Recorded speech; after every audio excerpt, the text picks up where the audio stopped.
주님, 세상을 창조하시고 모든 것을 다스리시며 왕 중에 왕이신 하나님이 나의 아버지입니다. 아버지의 명예를 지킬 수 있는 성도들에게 인도하여 주시옵소서.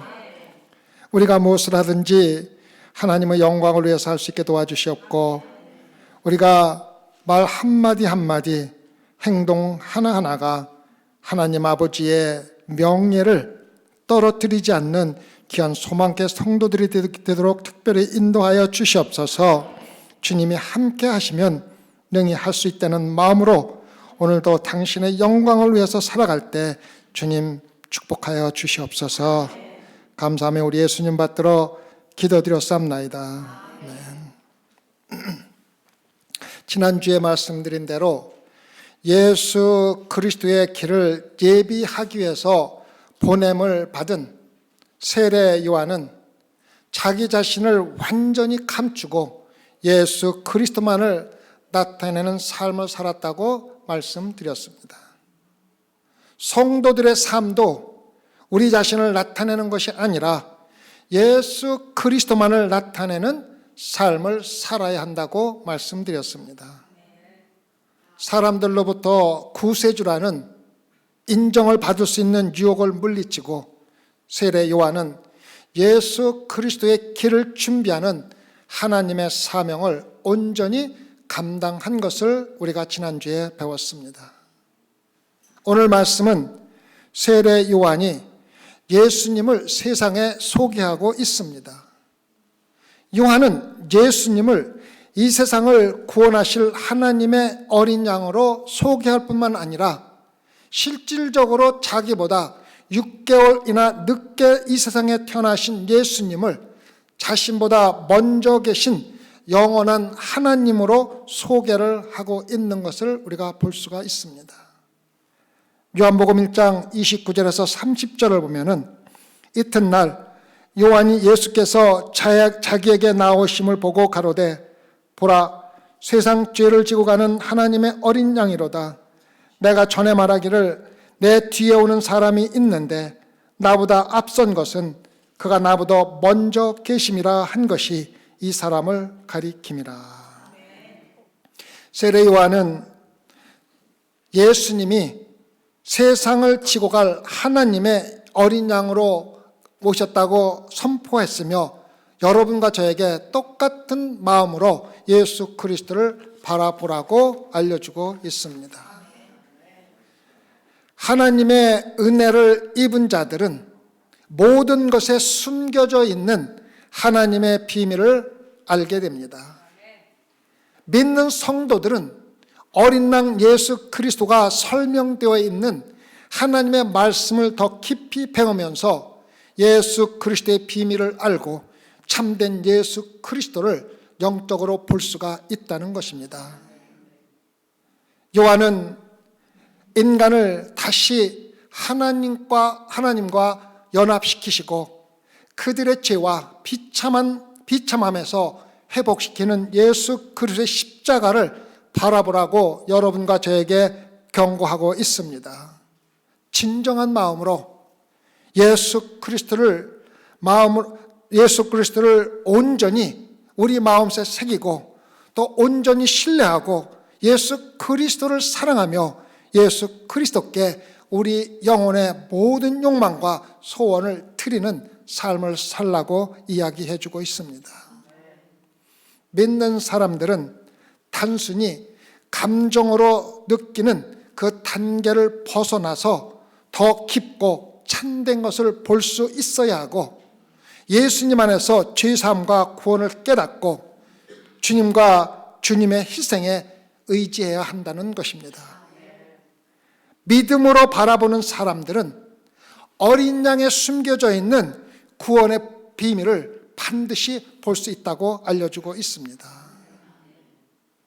세상 속담은 보는 것이 믿는 것이라고 말하지만 믿는 성도들은 믿는 것이 바로 보는 것과 똑같다는 말로 사용하라는 것입니다. 너희가 그를 보지 못하였으나 그를 보지 못하여도 믿고 기뻐하는도다. 보는 행위는 하나님의 어린 양으로 세상의 죄를 짊어지기 위해 오신 예수님의 구원의 사역을 깨닫고 자신의 죄를 온전히 어린 양 예수에게 맡기는 것입니다. 반드시 맡겨야 합니다. 예수님의 십자가를 바라보면 예수 그리스도를 여러분 자신의 것으로 만들 수가 있고, 주님이 세상을 위해 하신 모든 것들을 여러분 자신의 소유로 가질 수 있으며, 죄의 권세와 죄책감에서 완전히 해방되어 가볍고 기쁜 마음으로 세상을 살아가는 경험을 매일매일 할 수가 있다는 것입니다. 사랑하는 소망교회 성도 여러분, 예수님의 십자가만 바라보십시오. 여러분은 예수님을 바라보지 않으면은 예수님이 아무리 세상의 죄를 지고 가셨다 하지만 여러분은 죄 사함을 받지 못하고 모든 죄를 자신의 등에 짊어지고 평생 힘들게 살다가 영원한 지옥에 간다는 것을 마음에 새기라는 것입니다. 오 세상의 죄를 지고 가는 하나님의 어린 양이여, 나를 불쌍히 여기소서 매일매일 간구하는 삶을 살라는 것입니다.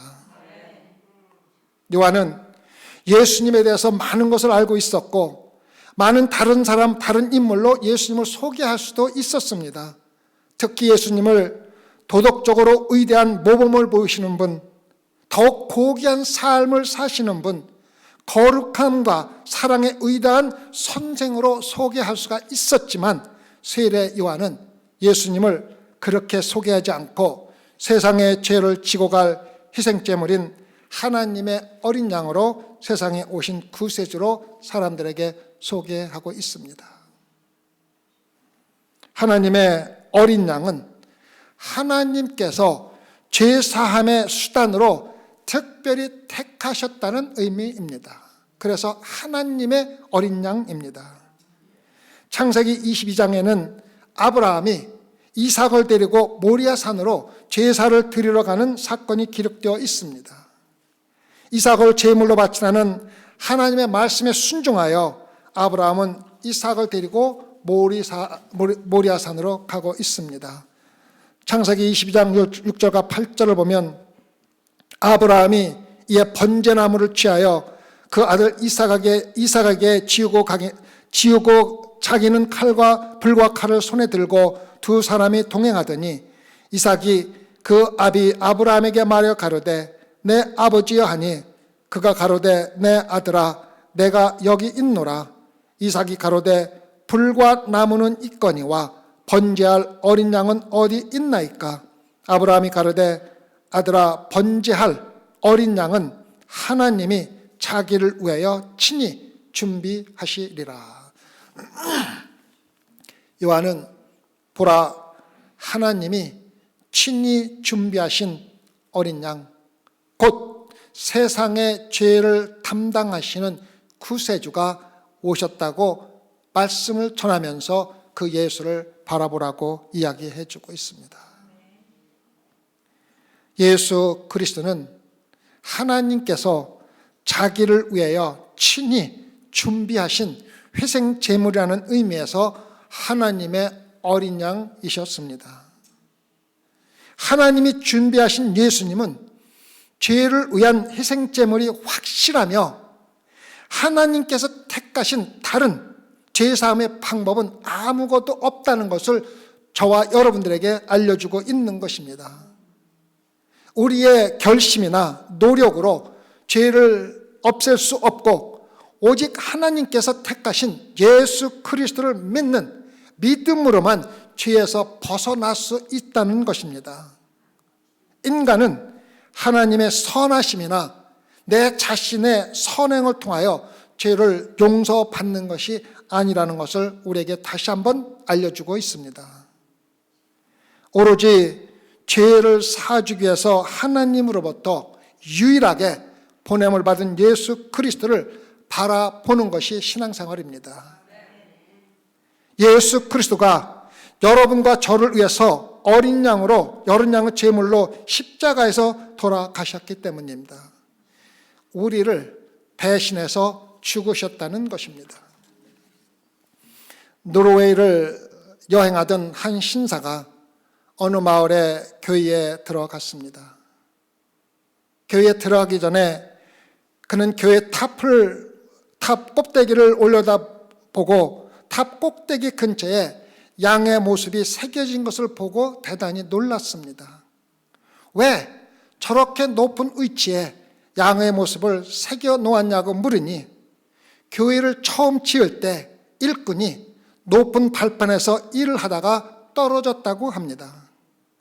동료들은 그가 그렇게 높은 곳에서 떨어지는 것을 보고 공포에 휩싸인 사람들은 그가 산산조각이 났을 것을 예측하며 그가 떨어진 곳으로 달려갔습니다.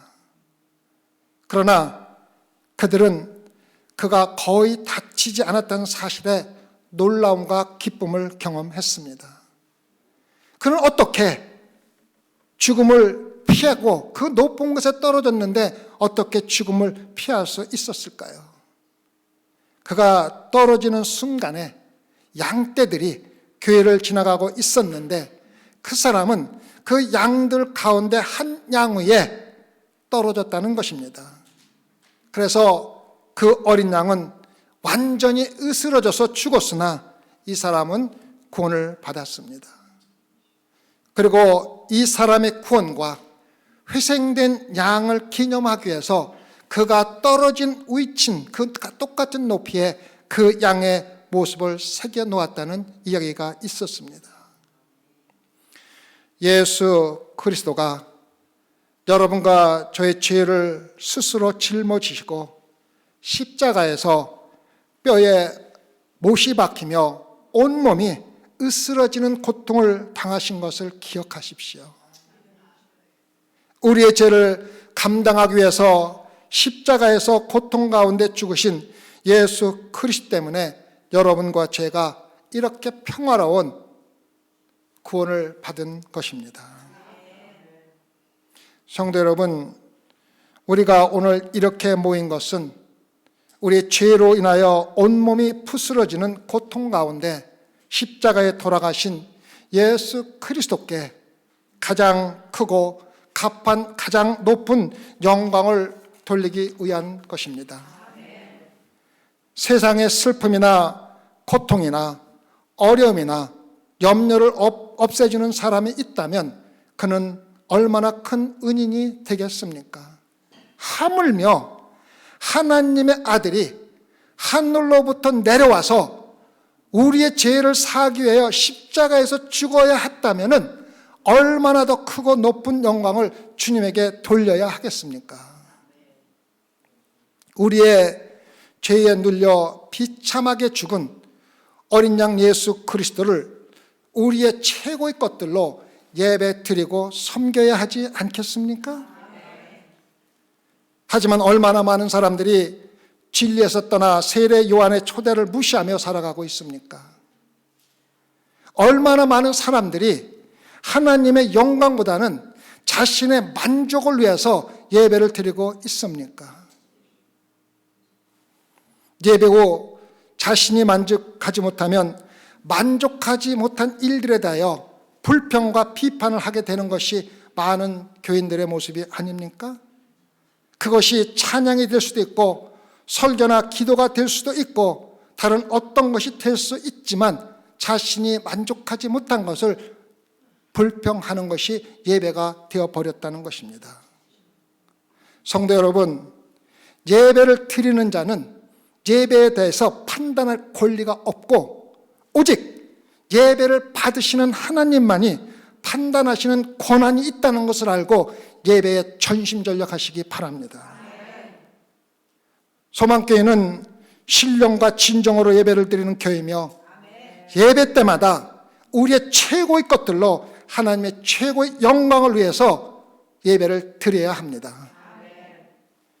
예배를 가볍게 여기거나 형식적이나 나 자신의 만족을 위해서 드리는 예배는 하나님의 영광보다는 도리어 하나님을 모독하는 예배가 될 수 있다는 것을 반드시 알아야만 합니다.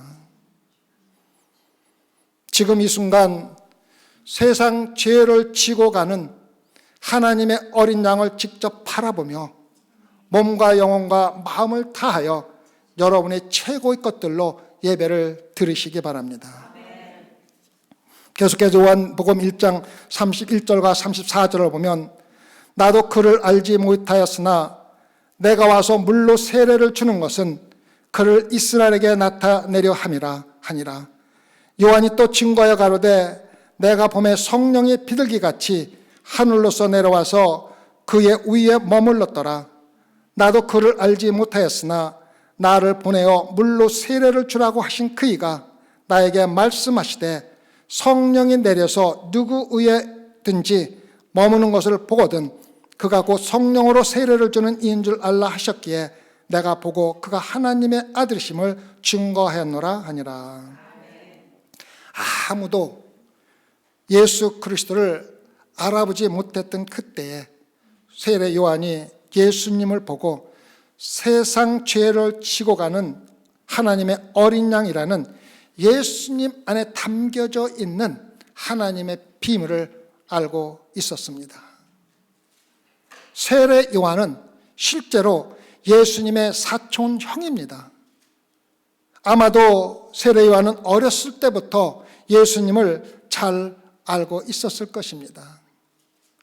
6개월 먼저 탄생한 요한은 함께 자라며 예수님의 약했던 모습들, 또 지저분했던 흑장난하던 어린 모습들, 어린 때의 모든 모습을 보고 잘 알고 있었을 것입니다.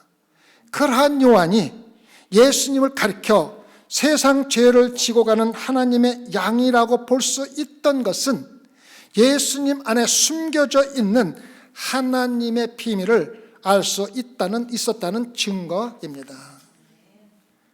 어떻게 요한은 가난한 사촌 동생인 나사렛의 목수 예수와 그의 머리에 성령이 임한 것과 하나님의 어린 양을 함께 연결시켜서 말을 할 수가 있었을까요? 어떻게 단 한 사람도 예수 그리스도를 알아볼 수 없었던 그때에 오직 요한만이 그분을 메시아로 알아볼 수가 있었습니까? 구약에는 하나님의 성령이 하나님의 백성들에게 임할 것과 어린 양에 대한 이야기로 가득 차 있습니다. 하지만 세상 사람들에게는 이해할 수 없는 비밀로 있었던 것입니다.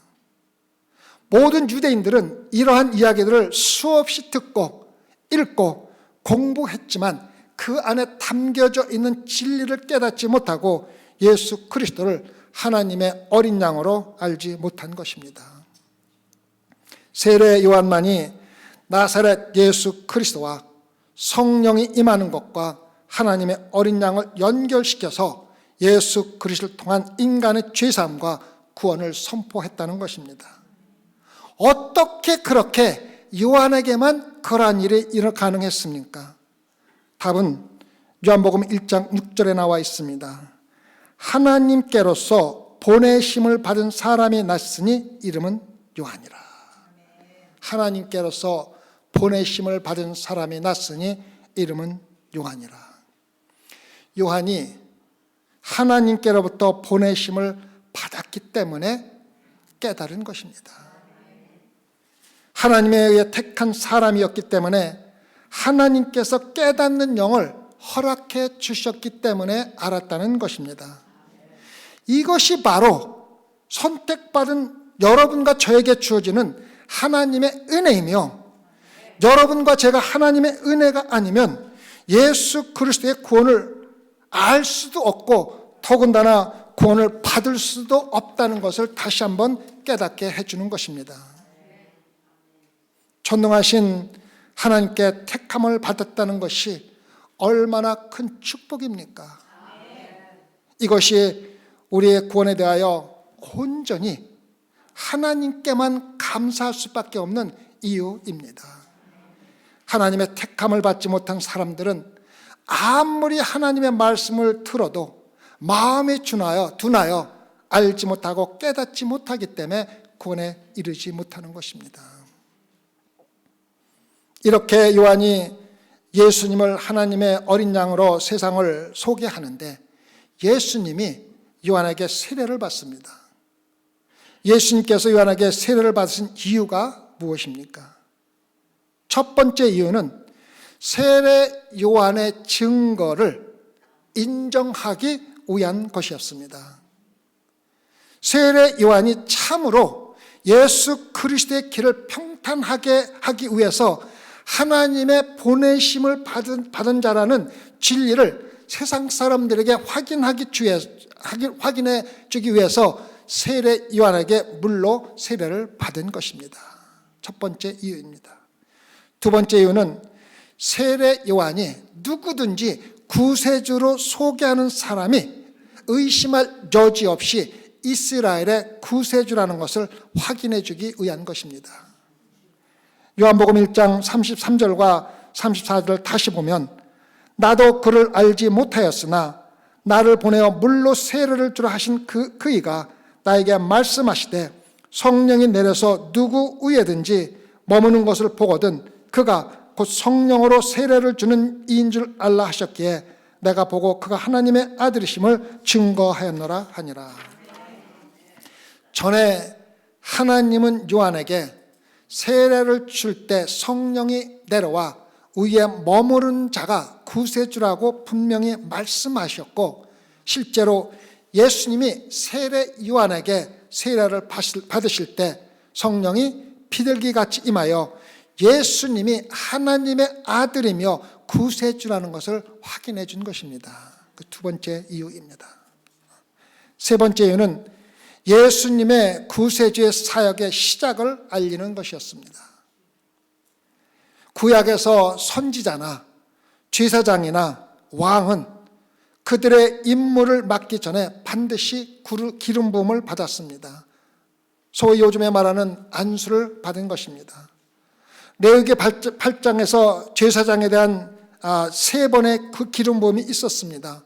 첫 번째 물로, 그 다음은 성령의 내주와 능력으로 표현되는 기름으로, 마지막으로 십자가에 달린 예수의 피의 희생을 통해 죄사함이 이루어질 것을 상징하는 피로 합쳐서 세 번 기름을 받아야 마침내 제사장이 되었던 것입니다. 그래서 예수 그리스도가 공생애를 시작하는 시작을 알리는 것이 바로 요한의 세례였습니다. 네 번째는 예수님이 삼위일체 하나님 가운데 한 분이며 다른 삼위일체 인격체의 협력을 나타내기 위해서 세례를 받으신 것입니다. 마가복음 1장 9절에서 11절을 보면 예수님이 세례를 받으실 때 하나님의 삼위일체가 동시에 나타난 것을 우리가 볼 수가 있습니다. 그때에 예수께서 갈릴리 나사렛에서부터 와서 요단강에서 요한에게 세례를 받으시고 곧 물에서 올라오실새 하늘이 갈라짐과 성령이 비둘기같이 자기에게 내려오심을 보시더니 하늘로서 소리가 나기를 너는 내 사랑하는 아들이라 내가 너를 기뻐하노라 하시니라. 하나님의 아들 예수 그리스도가 물에서 올라오고 그의 성령이 강림하고 있으며 하나님 아버지께서 하늘에서 말씀하고 선포하고 계신 것을 우리가 볼 수가 있습니다. 하나님께서 각각 다른 역할을 감당하시면서 인간의 구원을 함께 이루시는 것을 삼위일체 하나님이 동시에 나타나는 모습으로 저와 여러분들에게 알려주고 있는 것입니다. 이것이 바로 네 번째 예수님이 세례를 받은 이유입니다. 다섯 번째 이유는 자신이 먼저 성령을 받으심으로 미래에 여러분과 저에게 줄 성령의 세례를 삶으로 직접 나타내기 위한 것입니다. 요한복음 1장 33절 후반부를 보면 성령으로 세례를 주는 이유인 줄 알라. 또 마가복음 1장 8절을 보면 나는 너에게 물로 세례 주었거니와 그는 성령으로 너에게 세례를 주시리라. 마태복음 3장 11절에서도 나는 너희로 회개케 하기 위하여 물로 세례를 주거니와 내 뒤에 오시는 이는 나보다 능력이 많으시니 나는 그의 신을 들기도 감당치 못하겠노라. 그는 성령과 불로 너에게 세례를 주실 것이요. 또한 사도행전 1장 4절과 5절에서 예수님은 사도들에게 분부하시며 성령 세례에 관한 말씀을 반복하셨습니다. 사도와 같이 모이사 저에게 분부하여 가라사대 예루살렘을 떠나지 말고 내게 들은 바 아버지의 약속하신 것을 기다리라. 요한은 물로 세례를 베풀었으나 너희는 몇 날이 못 되어 성령으로 세례를 받으리라 하셨느니라. 제자들이 예수님이 이때 무엇을 말씀하시는지 알았습니까? 오순절날 성령이 실제로 임하고 교회가 시작되기 전까지 제자들은 예수님이 무슨 말씀을 하시는지 전혀 몰랐다는 것입니다. 교회가 생기기 전에 예수 그리스도가 교회에서 일어날 성령의 세례를 먼저 자신의 삶으로 여러분과 저에게 보여주셨다는 것입니다. 하나님의 약속대로 제자들이 성령을 받아 성령의 능력으로 교회를 세우고 영원히 타락하지 않고 영원한 하나님의 자녀로 거듭나는 말씀의 성취를 삶으로 먼저 보여주시면서 증명해 주신 것입니다. 자신이 먼저 성령을 받으심으로 오순절 성령 강림을 삶으로 예언해 주셨다는 의미입니다. 교회의 머리신 예수께 성령이 임하시고 하나님의 음성이 들렸습니다. 이는 내 사랑하는 아들이라. 이 말씀은 오순절 성령이 임하시고 성령을 받은 제자들이 모두 사랑하는 하나님의 아들이 되는 사건을 미리 예수님께서 보여주셨다는 것입니다. 그래서 여러분과 제가 오늘 성령 세례를 받으면 바로 사랑하는 하나님의 아들이 된다는 것을 알려주고 있는 것입니다. 예수 그리스도께서 세상 죄를 지고 십자가에서 어린 양의 제물로 죽으심으로 구원이 이루어질 것임을 구약 전체가 예언하고 있습니다. 하지만 세상 사람들은 세상 것들을 바라보고 있었기 때문에 하나님의 말씀 가운데 숨겨져 있는 하나님의 비밀을 볼 수가 없었습니다. 세례 요한만이 자신에게 세례를 받을 때 성령이 임하는 예수님을 보고 구약 전체가 가리키고 있는 구세주가 바로 예수 그리스도라는 것을 깨달았다는 것입니다. 하나님의 어린 양은 이미 말씀드린 대로 아브라함과 이삭으로부터 시작이 됩니다. 이삭이 자기를 번제물로 태울 나무를 짊어지고 모리아 산으로 올라가신 모습을 통해서 자신이 매달려 죽을 나무 십자가를 짊어지고 골고다 언덕을 오르는 예수 그리스도를 미리 보여준 것입니다. 그리고 제물로 죽어야 할 이삭을 대신해서 하나님이 준비하신 어린 양이 나타나는 것은 죄로 죽어야 할 여러분과 저의 죄를 대신해서 하나님께서 준비하신 어린 양 예수 그리스도를 미리 보여준 것입니다. 모리아산에서 하나님께서 이삭을 대신하여 친히 준비하신 어린 양을 통하여 참 어린 양이신 예수 그리스도가 미리 예고되었음을 알려주고 있는 것입니다. 다음은 하나님의 어린 양은 유월절 어린 양의 피가 문설주에 발려지고 죽어야 할 백성들이 살아나는 것을 통해 십자가를 지실 예수님의 어린 양의 모습을 미리 보여주셨습니다. 하나님은 유월절 어린 양을 그달 열흘에 그 양들을 취하여 즉시 죽이지 말고 14일까지 집에서 함께 있다가 해질 때에 잡으라고 명령을 했습니다. 왜? 양을 바로 죽이지 않고 가족들과 함께 거하게 한 것은 그 어린 양과 그 집 가족이 하나라는 것을 상징적으로 보여주는 것입니다.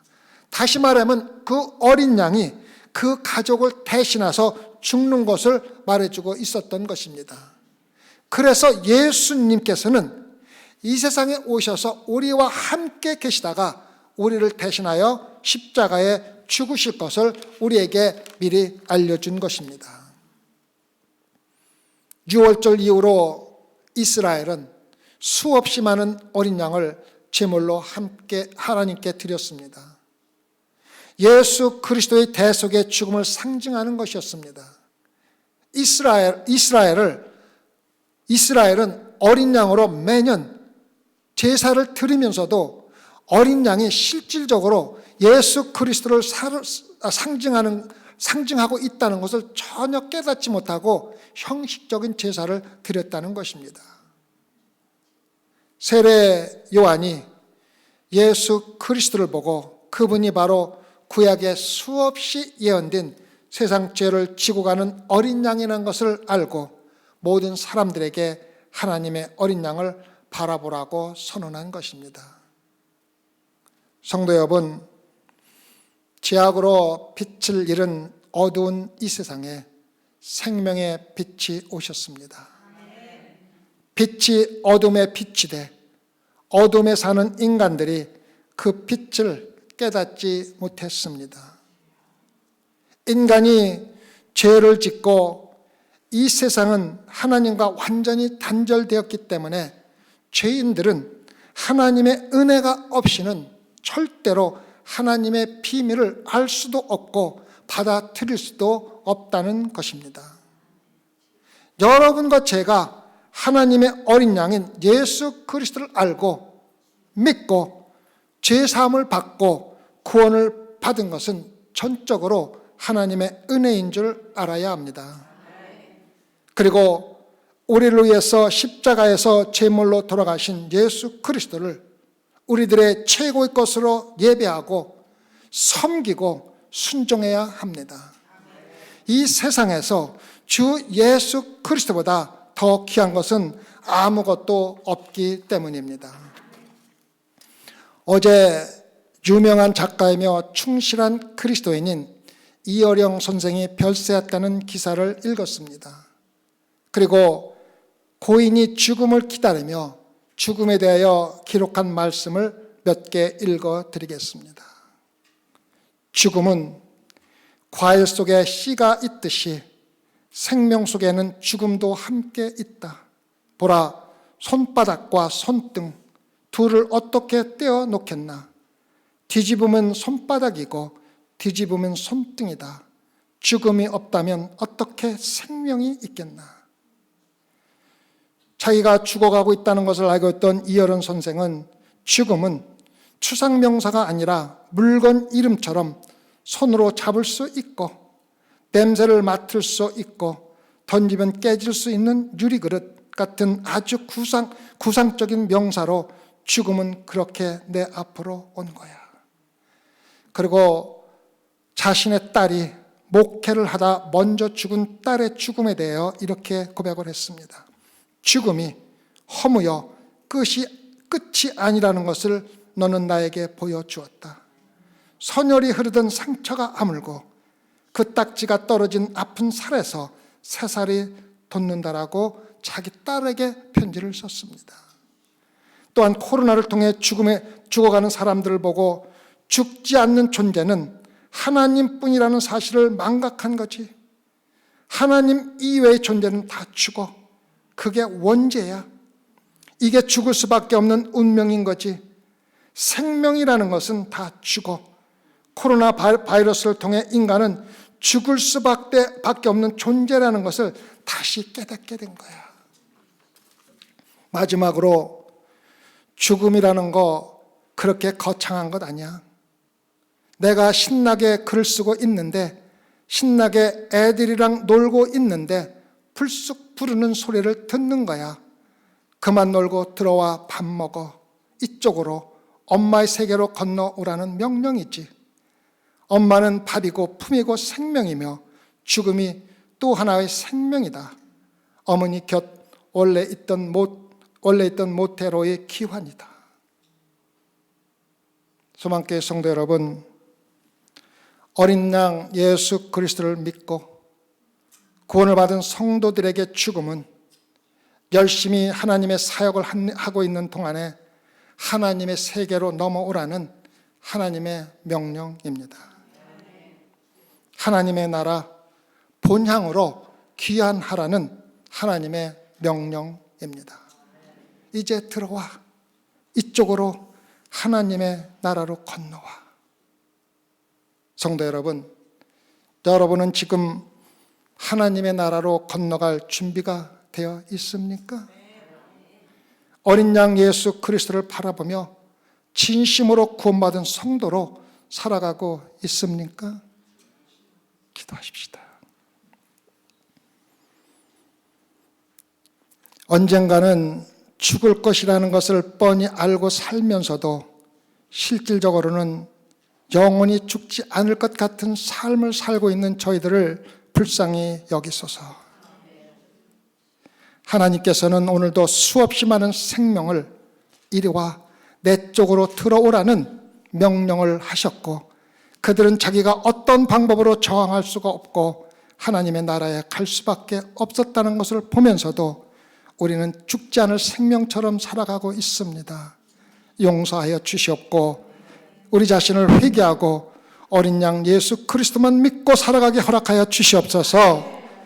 지금 당장이라도 하나님께서 우리를 부르신다면 주여 내가 여기 있나이다 하나님께 돌아갈 수 있는 하나님의 나라의 시민권을 가진 성도로 살아가게 인도하여 주시옵소서. 그래 오늘 아침에 모인 소망께 성도들 가운데는 단 한 명도 준비되지 않아서 다른 곳으로 가는 그러한 사람이 없도록 축복하여 주시옵소서. 감사하며 예수님 받들어 기도드렸사옵나이다. 아멘.